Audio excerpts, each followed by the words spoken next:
All right, welcome to Erie Shores Prepping. I'm your host, Greg.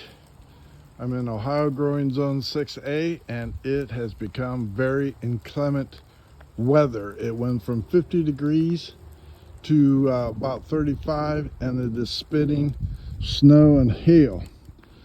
What you're looking at is my newest purchase, a Santa Rosa plum tree. By the looks of it, around here but the trunk and the base, it is approximately 3 years old. They don't tell you at the DIY store.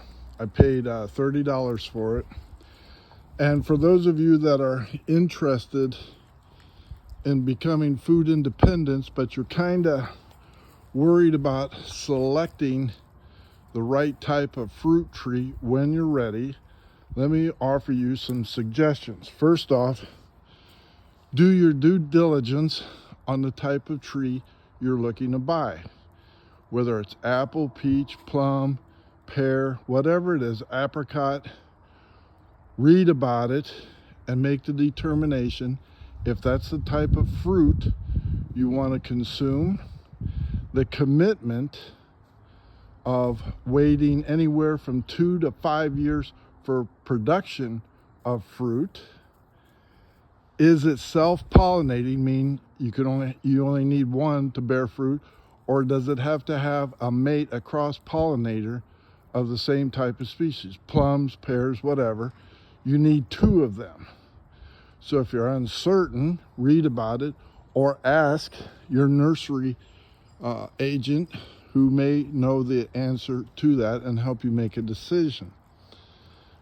This tree here requires another plum tree within eyesight of another. So anywhere from 100 to 500 yards apart. It does not require another Santa Rosa plum tree to pollinate. I have a younger plum tree right there that will cross-pollinate with this one, so we should be okay, and vice versa.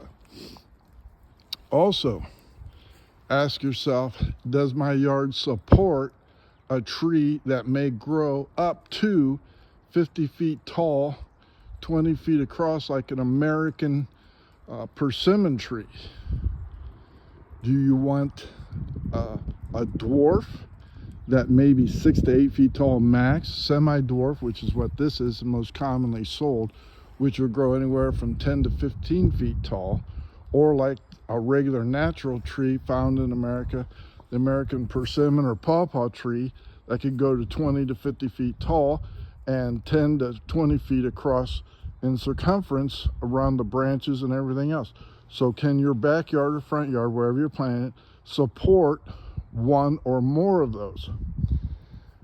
Make a determination of what type of fruit you like, how much fruit is produced by that. Can you preserve it, or is it just out of hand eating when available?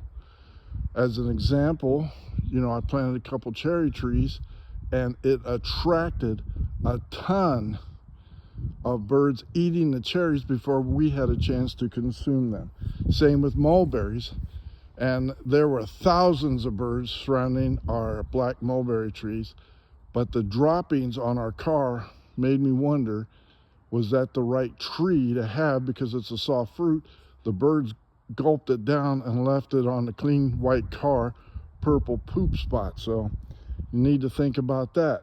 Is that type of tree disease resistant and blight resistant? The peach tree on the other side of Nubbins right there, peach trees are notorious for having a lot of diseases, blights, and a lot of care of maintenance, pruning, spraying, and stuff in order to have a harvest.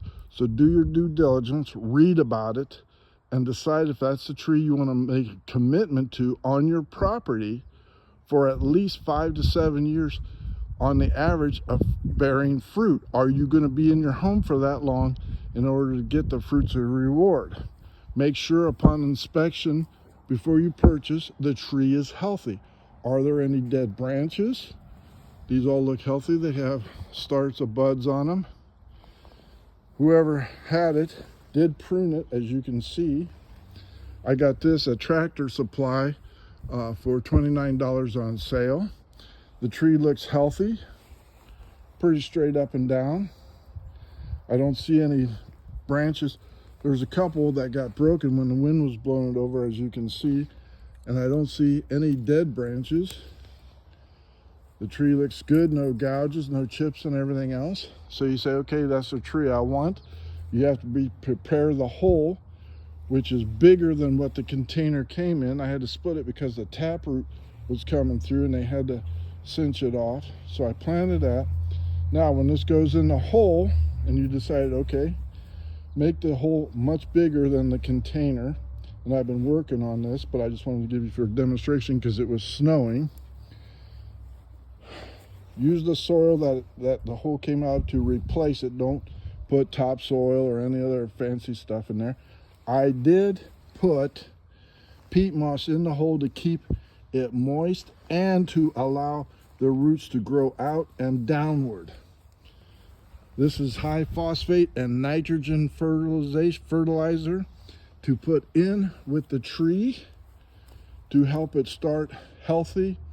I am not going to water it because we went from 50 degrees to 30 degrees and expected 20 degrees, so I certainly don't want to freeze it out.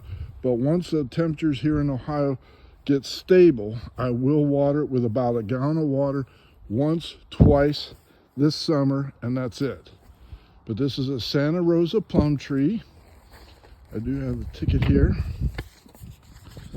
We love this fruit.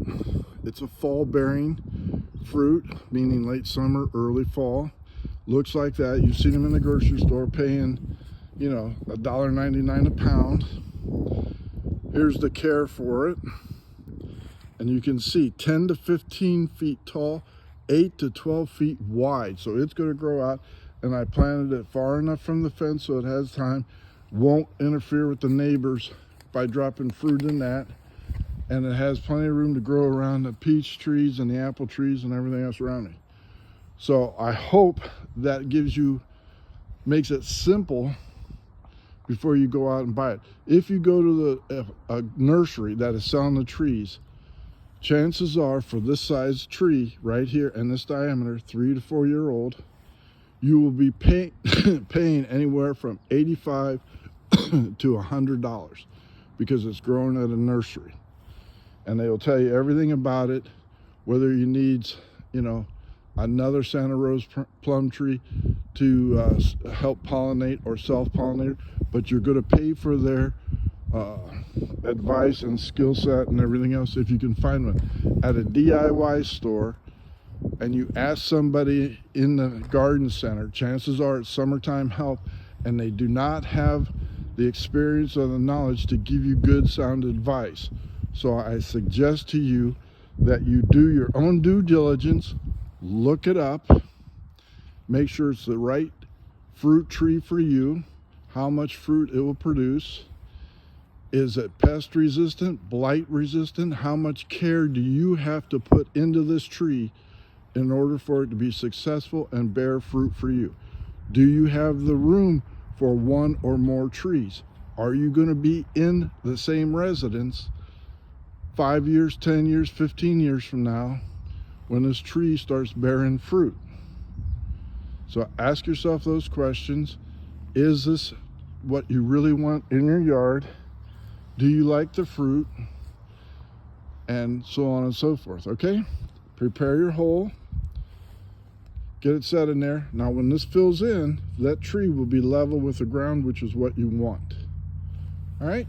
I hope that makes it a little bit easier and not so intimidating for your first fruit tree. As you can see, I have many of them. I have the apple tree. That won't be ready for at least 3 years. Plum tree, at least 2 more years. This peach tree, which I planted last year, this is an early bearing fruit or a peach tree.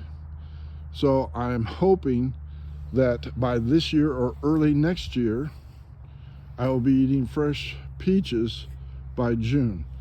There's another peach tree, apple tree, berries, and I have a cherry tree over there that's not going to be ready for quite some time. All right, I hope that eases your mind about it. It's not that difficult.